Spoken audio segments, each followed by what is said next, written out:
जय हिंद साथियों, मैं संजय सिंह आम आदमी पार्टी से राज्यसभा का सांसद हूं।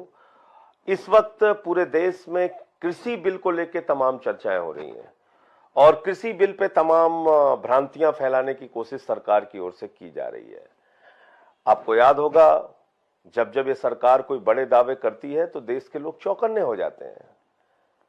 जब ये सरकार कह रही है कि ये कृषि बिल बहुत क्रांतिकारी है, जब ये सरकार कह रही है कि ये कृषि बिल बहुत ऐतिहासिक है, जब हमारे प्रधानमंत्री जी इस कृषि बिल के पक्ष में कसीदे पढ़ रहे हैं, ऐसे वक्त में तमाम पुरानी घटनाएं याद आ जाती हैं। आप पता नहीं आपको याद है या भूल गए, जब नोटबंदी इस देश में लाई गई तब भी बहुत बड़ा बड़ा वादा किया गया था और उसको भी क्रांतिकारी कदम बताया गया था, उसको भी ऐतिहासिक बताया गया था। कहा गया था काला धन खत्म हो जाएगा, आतंकवाद खत्म हो जाएगा। आज नोटबंदी शब्द का नाम भाजपा अपने मुंह से नहीं लेते। जब जीएसटी लाई गई तो आधी रात में आजादी देने लगे, कहने लगे साहब आधी रात को आजादी आपको मिल रही है, वन नेशन वन टैक्स होगा। आज राज्यों को उनके टैक्स का शेयर नहीं मिल रहा है। राज्य सरकारें उसके लिए गुहार लगा रही हैं, अपील कर रही हैं, बार बार कह रही हैं कि हमें टैक्स का शेयर दो। टैक्स का शेयर नहीं मिल रहा है। GST fail. कहा गया 2 करोड़ नौजवानों को रोजगार देंगे, आज 10 करोड़ से भी ज्यादा बेरोजगार हिंदुस्तान के अंदर 6 सालों में पैदा हो गए। कहा गया इतना काला धन लाएंगे कि हर आदमी के खाते में 15 लाख जमा हो जाएगा। आज तक 15 लाख तो दूर की बात है, 15 पैसे भी किसी के खाते में नहीं जमा हुए। कहा गया रेल का निजीकरण नहीं होगा, एयर इंडिया का निजीकरण नहीं होगा, एफडीआई का हम विरोध करते हैं, निजीकरण का हम विरोध करते हैं। लेकिन इस सरकार ने किया क्या? बीपीसीएल, जिसको खुद नरेंद्र मोदी जी की सरकार ने महारत्न घोषित किया, आज उसको बेच रहे हैं।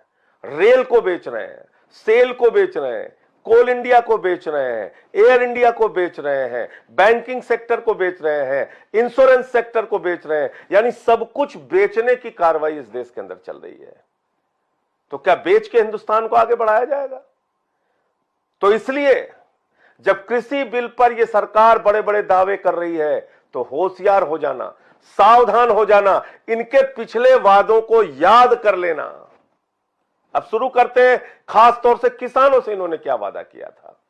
इन्होंने किसानों से वादा किया था कि इस देश के अंदर जो स्वामीनाथन आयोग की रिपोर्ट है, वो रिपोर्ट अक्षरशः लागू की जाएगी। और वो रिपोर्ट क्या कहती है? वो रिपोर्ट कहती है C2 के ऊपर 50% मुनाफा। ये कब कहा था इन्होंने?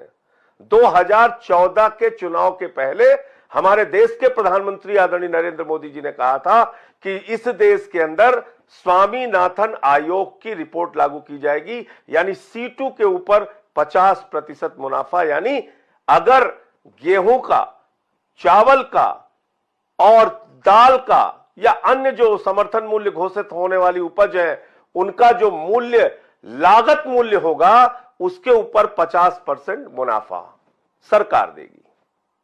आज तक वो फार्मूला हिंदुस्तान के किसानों के लिए लागू नहीं किया गया, यानी 50% मुनाफा किसानों को नहीं दिया गया। इसके अलावा क्या कहा गया? किसान की आय 2 गुना की जाएगी। आज तक किसानों की आय 2 गुना नहीं हो पाई। इसके अलावा क्या कहा गया? किसान को ऐसी तरक्की के रास्ते पर हम ले जाएंगे, हिंदुस्तान की तकदीर बदल जाएगी। आज ये बिल जो लेके आए हैं, इसमें भी ऐसे तमाम बड़े बड़े वादे, तमाम बड़े बड़े सपने, तमाम आपको दिन में सपने दिखाने का काम किया जा रहा है। होशियार हो जाइएगा, सावधान हो जाइएगा। एक बार इस बिल को जरा पढ़ लीजिएगा, आपके लिए है क्या। पहली बात शुरू करते हैं। सरकार कहती है एमएसपी खत्म नहीं होगी, एमएसपी खत्म नहीं होगी, एमएसपी खत्म नहीं होगी। देश के प्रधानमंत्री कहते हैं एमएसपी खत्म नहीं होगी, कृषि मंत्री कहते हैं एमएसपी खत्म नहीं होगी, तमाम मंत्री आके बयान देते हैं एमएसपी खत्म नहीं होगी। अरे भैया, एमएसपी अगर खत्म नहीं होगी, न्यूनतम समर्थन मूल्य अगर तुम ईमानदारी की नियत से देना चाहते हो सरकार को, तो मुझे जरा बताओ कि इस तीनों बिल में कहां तुमने एमएसपी का जिक्र किया। यानी इस तीनों बिल में किसानों के लिए जो बिल आया है, इसमें एमएसपी शब्द का इस्तेमाल तक नहीं किया। न्यूनतम समर्थन मूल्य देने का एक शब्द भी तीनों बिल में नहीं लिखा। यह पहला धोखा है।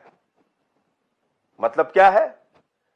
मतलब साफ है कि अगर किसी किसान को कोई पूंजीपति न्यूनतम समर्थन मूल्य नहीं देता, यानी सरकार द्वारा निर्धारित गेहूं के लिए, चावल के लिए, दाल के लिए, प्याज के लिए, सब्जियों के लिए, जो भी गन्ने के लिए जो निर्धारित समर्थन मूल्य होगा, अगर उससे कम पर कोई पूंजीपति खरीदारी करता है या व्यापारी खरीदारी करता है, तो सरकार कहती है हम कोई गारंटी आपकी नहीं ले रहे, हमारी कोई जवाबदेही नहीं है, क्योंकि बिल में न्यूनतम समर्थन मूल्य का जिक्र नहीं है। इसका मतलब अगर हर खबर पर होगी आपकी पकड़। सब्सक्राइब करिए हमारे चैनल विद्रोही आनंद को और बेल आइकॉन दबाना न भूलिए।